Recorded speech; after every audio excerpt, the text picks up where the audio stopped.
이해가 안 갑니다. 예. 제 개인 비리도 아니고 예. 정책적인 문제, 정책 집행의 문제를 가지고 이렇게 지금 전격적으로 네. 특히나 예전에 지금 신창현 후보에 대한 고발은 들어갔는지 뭐 20일 가까이 지금 아무 소리도 않고 있다가 전격 이렇게 심재철이는 전격적으로 지금 이렇게 들어가는데 왜 그랬을까? 저도 지금 이해가 안 갑니다. 단지 이제 추측해 볼 수 있는 것은 예. 전 정권들을 적폐라고 몰면서 자신들의 정당성을 주장을 했는데 실제 예산 집행하는 거 보니까 이전하고 큰 차이 없이 뭐 빤하거든요. 지침 뭐 당연히 지켜야 될 빤한 지침도 지키지 않고 그래서 이런 부분들에서 자신들의 정당성, 도덕성이 허물어지는 걸 못 견뎌하는 게 아니냐. 네. 그러니까 자기들 스스로는 전 정권을 적폐로 몰면서 우리는 도덕적으로 우월하다라고 생각을 했다가 그게 아닌 모습들이 예, 뜻하지 않게 이제 들켜버리니까 아이 큰일 났다라고 해가지고 이렇게 허겁지겁 허둥지둥 됐던 게 아닌가 그런 추측을 해봅니다.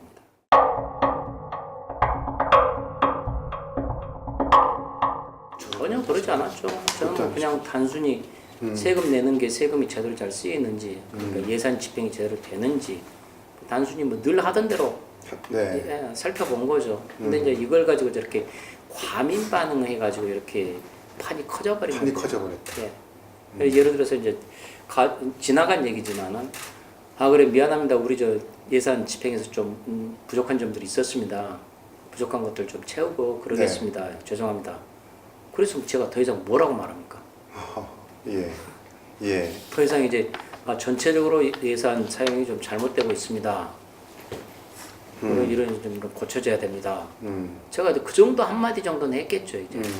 근데 그 말 위에 더 이상 뭐라고 말하겠습니까? 예. 근데 저쪽에서 아니다. 이건 심재철이가 잘못하고 심재철이가 불법이다라고 얘기하니까 턱도 없는 소리 하지도 마라. 나는 전혀 단 1%도 불법을 한 게 없다. 그러면서 내가 뭘 하면서 이제 그때부터 계속해서 정면으로 붙는 거죠. 그래 왜 이렇게 근데 이걸 과연 저를 고발을 했어야 될 사안인지 그래 제 보좌진들을 고발을 할 사안인지 이게 그 자체가 이해가 안 됩니다.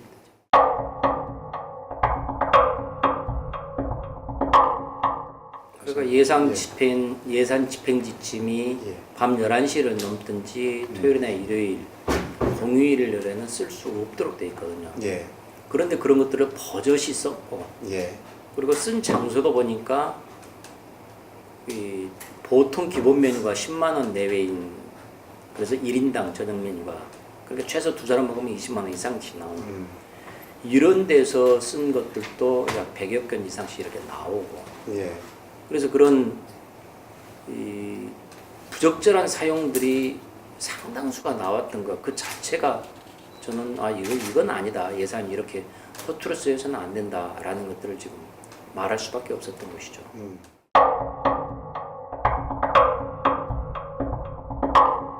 개별 단위별로는 그렇게 많지는 않습니다. 그렇죠. 뭐 예. 몇십만 원 선인데 문제는 예산 집행 지침을 청와대가 지켰느냐 안 지켰느냐 그거죠. 자기가 지켜야지 다른 산하 각 부서한테도 야 예산 좀 잘 좀 써라 집행 지침 잘 지켜라 그런 얘기를 하는데 자기들이 안 지켜서는 밑에 산하 부처한테 얘기를 할 수가 없잖아요. 수 없다. 예. 그리고 이제 기획재정부 같은 경우도 어디에 썼는지를 전부 영수증을 첨부해서 그다음에 해당 쓴 데가 어느 업종인지 전부 기록해야 되는데 그 업종 누락이 제일 많은 것은 또 기획재정부예요. 예. 전체 예산을 지금 쥐고 흔드는. 그러니까 앞에서부터 모범을 보여야 할 부서들에서부터 그렇게 펑크가 나니까 그리고 그런 점들이 수치로 이제 이렇게 공개가 되니까 그 점을 못 견뎌 한 것 같아요.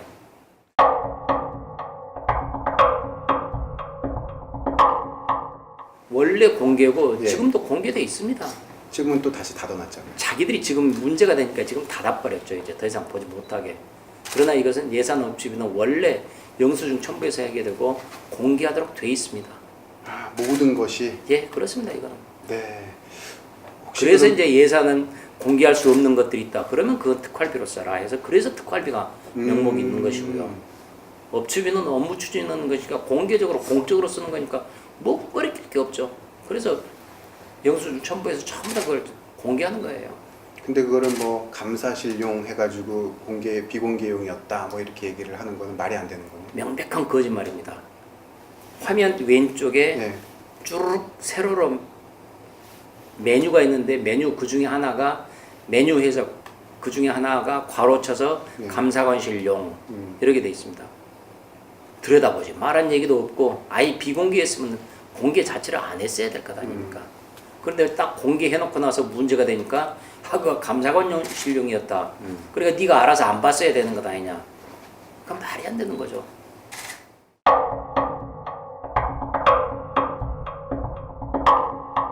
문이 열려있는 데다가 네. 컴퓨터 화면상에서 내려받기 다운 기능이 분명히 다운 키가 있었어요. 가져갈 거면 다운받아서 가져가라고 다 해놨었어요. 그리고 심지어는 예산 변경 내역이 궁금하신 분은 이메일 신청을 해 놓으십시오. 등록을 해 놓으면 예산 변경 내역을 보내드리겠습니다. 이메일로 그걸 신청을 받아가시고 왔는데 아니 국가기밀을 이메일 신청한다고 그 사람한테 보내줍니까? 아니죠. 말이 안 되니까 궁색하니까 뭐 온갖 감사관실용으로 지금 돼 있었다. 그러니까 봐서는 안 될 거였다. 그런 별의별 지금 이 거짓말들을 둘러대는 건데요. 실제 내용 중에서 예. 예산 집행 내역들을 쭉 보면 각각 시기, 기구, 각각 시기, 부처, 그다음에 예산 그 밑에 이제 뭐 프로그램이냐, 이 세출이냐, 세입이냐 이런 예산 항목들 네 가지인가 조건들을 집어넣고 우선 보게 돼 있습니다. 그런데 네. 가장 간단한 거 하나씩만 탕탕탕 해서 보니까 예. 검색 조건에 일치하는 값이 없습니다. 예. 조건을 다시 넣어서 검색하십시오라는 게 나오더라고요. 예. 당연히 백스페이스냐나 네. 그럴 때는 백스페이스 그래서 두 번 누르니까 느닷없이 D브레인이라는 폴더가 빵 뜨면서 거기에서 쫙 쏟아지는 거예요.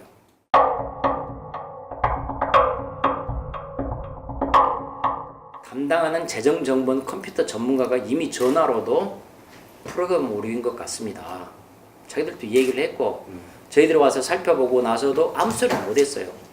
그리고 제가 기재부 국장 그 다음에 재정정보 과장 오시오 해서 네 사람을 불러서 제 방에서 공개적으로 보여드렸어요. 아무 말도 못했어요.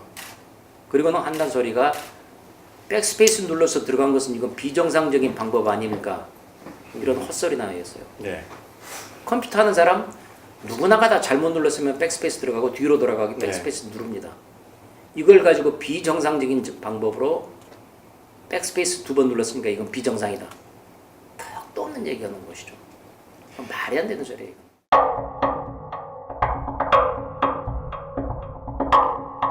정확한 연도는 모르겠는데 노무현 정부 때부터 시작을 했어요. 구축을. 예. 그래가지고 전체적으로 구축을 해서 아마 수백억이 그때 들어갔던 것으로 기억을 하고 있고 지금도 관리비만도 굉장히 많이 들어가고 있습니다. 예. 100억 단위가 아마 들어갈 겁니다. 그리고 행정부에서는 그게 발견을 못했던 것 같아요. 행정부에서는 자기 부처 것만 봐요. 예. 근데 국회는 전 부처를 다 볼 수 있게 만들어놨어요. 그것도 이제 기재위원들한테. 그래서 공적으로 아이디를 주고. 예. 그래서 이제 저희들이 이제 로그에 또 로그 기록들이 다 나타나니까 아 이건 심재철의 방에서 접속을 했구나 다 알던 것이죠. 예. 저희들이 한번 당연히 접속해서 뭐가 있지 둘러보니까 있구나 그래서 지금 다 다운받았던 것이죠.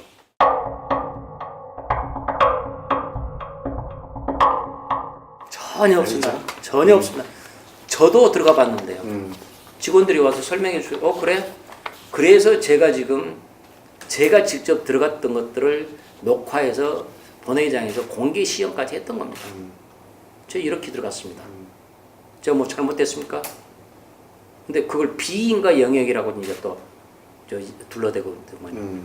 처음부터 들어가라고 아이디를 줬고 아이디 준 다음에 그 다음에 비인가 영역 볼 수 없는 자리만 그냥 가려놨어야죠. 공개를 안 했어야죠. 예. 다 공개해놓고 나서 그 다음에 자기들이 문제가 되니까 뭐 비인가 영역에 들어가서 자료를 탈취했다. 불법 탈취다. 택도 없는 소리야.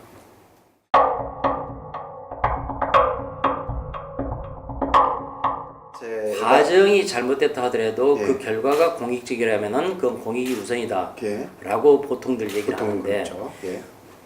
입수 과정도 저는 불법이 전혀 아니었고 지네들이 정보 관리를 잘못해서 뚫려 있는 것을 저희들 가서 본 거예요. 근데 왜 가져갔냐? 그러니까 문 열렸다고 무조건 들어가서 나머지 물건 가져가도 좋으냐라고 얘기를 하는데 예. 한 내려받기 다운 기능까지 다 있으면서 가져가라고 얘기했지 않냐 당신들은. 심지어는 이메일 신청을 해놓으면 이메일로 우리들이 보내주기도 한다. 배달도 해준다라고 했던 것들이에요. 그래서 과정에서는 단 1%도 불법이 없었습니다. 더군다나 이것이 지금 공익적인 목적. 예. 국민들이 예산이 세금이 잘 제대로 쓰이는지를 살펴보는 거. 그리고 그거 잘못된 점이 있으면 제가 지적하는 거. 국회의원으로서 마땅한 할 일인데 이걸 가지고 뭐 어쩌니 잘했니 못했니 이 자체가 넌센스예요 지금.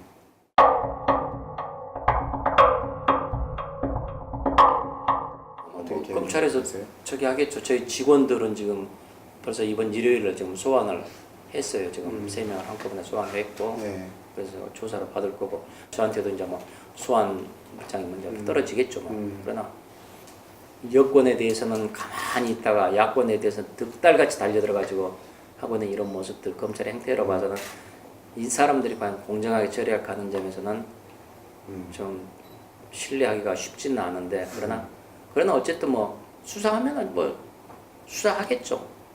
그러나 저는 뭐 전혀 거릴 게 없습니다.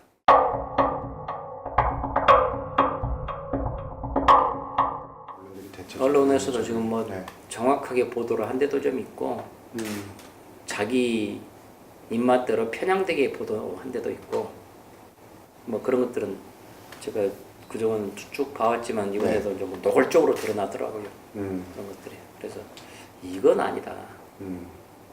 이건 아니. 그래서 잘못 보도한 오보를 한 경우들이 꽤 많아요. 제대로 보도하는 것은 그건 기본 언론의 기본 사명이니까 그것을 잘했다고. 그러나 워낙 상황이 어려우니까 그래도 그나마 좀 객관적으로 보도하는구나라고 하는 것인데 예. 언론의 그런 기본 차원에서. 사명인 공정한 보도 이 자체를 지금 왜곡하는 사람들이 있으니까 그래서 이제 그게 걱정인 것이죠. 정치인 선입견에 의해서 아, 저 친구는 뭐다. 우리 당이 아니니까 같은 당이 아니니까 저 친구는 나쁜 놈. 저 친구는 무조건 거짓말로 지금 매장해야 될 사람. 이렇게 이런 식으로 지금 보도하는 것은 언론의 태도로 벗어난 것이죠.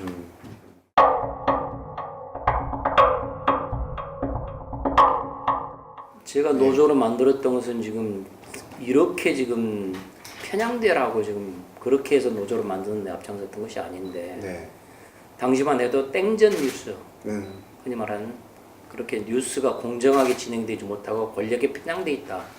그래서 그것에 맞서 싸우는 방법으로 노조라는 기구를 통해서 싸우겠다라는 걸로 해서 노조를 만든 건데 그러나 지금 하는 거 보면은 과연 노조를 만들었던 그래서 정권에 맞서서 공정한 보도를 지키기 위해서 싸우려고 했던 건 내 시도가 과연 잘했던 거냐라는 그 참 의문을 할 수밖에 의문부호를 달 수밖에 없죠.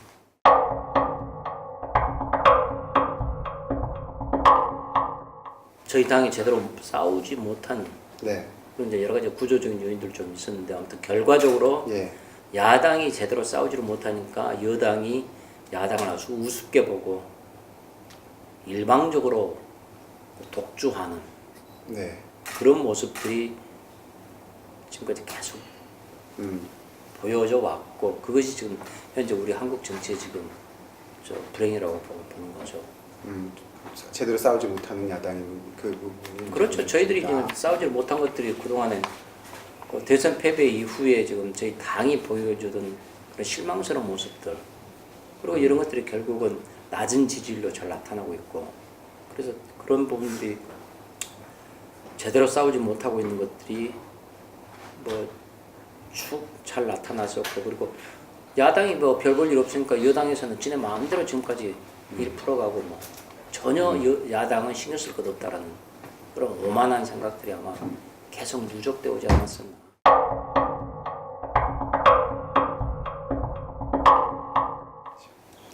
그 부분도 뭐 필요하죠. 사람들이 제일 쉽게 느끼는 것이 예. 얼굴이 바뀌는 것을 제일 쉽게 느끼는 것이잖아요. 그래서 예전에 제가 지난번에 김성태 원내대표한테 그만하셔도 된다 이제. 저는 그런 새판짜는 모습을 좀 보였어야 된다. 그래야지 사람들이 아 뭐 이제 좀 해보려고 하는구나 라는 이런 모습을 보이고 그래야 기대가 모이고 지지도도 조금 더 올라가지 않았었느냐 그냥 그렇게 생각하는 것이죠. 근데 절대 낙관할 수는 없어요. 예. 근데 그 정도의 위기가 예. 위기의식을 그러면 가져야 돼요? 아니면 조금 더 낙관적으로? 아니요 그런 위기의식은 가져야 돼요. 당연히 예. 이 시대를 바라보는 선각자들 그리고 이 시대를 바라보는 사람들은 당연히 그런 위기의식을 가져야 마땅하고 그리고 그런 위기의식 하에서 우리가 무엇을 어떻게 해야 될 것인지 길을 바로잡도록 노력해야 되고 그건 마땅한 일이에요.